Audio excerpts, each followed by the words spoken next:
Je m'appelle Sabrina, voici mon histoire. Mes parents ont divorcé quand j'avais 3 ans et j'ai vraiment souffert de l'absence de mon père.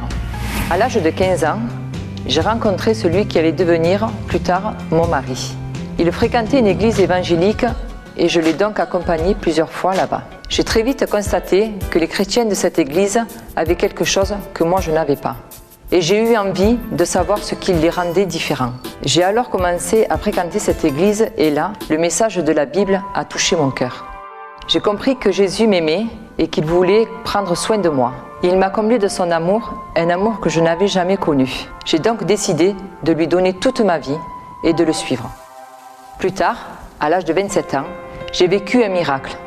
C'était le dimanche 21 janvier 2007. Comme d'habitude, je m'occupais de mes 4 filles avant d'aller à l'église. Puis d'un coup, j'ai senti une douleur au niveau de la poitrine. Je suis quand même partie. Une fois arrivée à l'église, la douleur était toujours présente.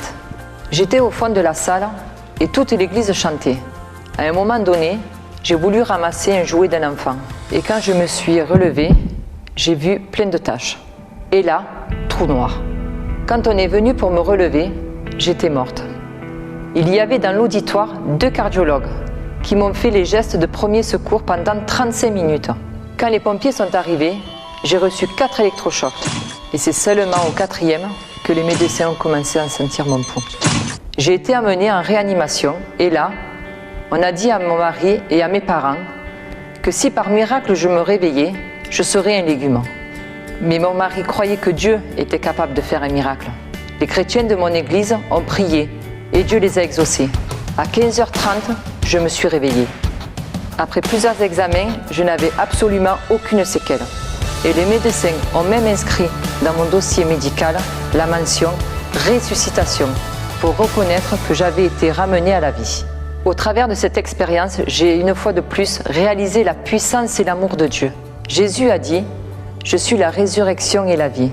Celui qui croit en moi vivra, même s'il meurt. » Quand Jésus a prononcé cette parole, il était face au tombeau d'un homme mort depuis plusieurs jours. Mais il a démontré une fois de plus qu'il est le prince de la vie, qu'il a tout pouvoir, même celui de ramener les morts à la vie. Cette résurrection, je l'ai déjà expérimentée 2 fois en quelque sorte. La première fois, quand Jésus m'a ramenée à la vie, spirituellement parlant. La deuxième fois, quand Jésus a permis que mon cœur reparte. Et je sais que ce n'est pas encore fini, car un jour, Dieu me ressuscitera pour la vie éternelle. C'est l'espérance de tous ceux qui ont reçu Jésus comme leur sauveur personnel. Je m'appelle Sabrina, Jésus a transformé ma vie, c'est mon histoire.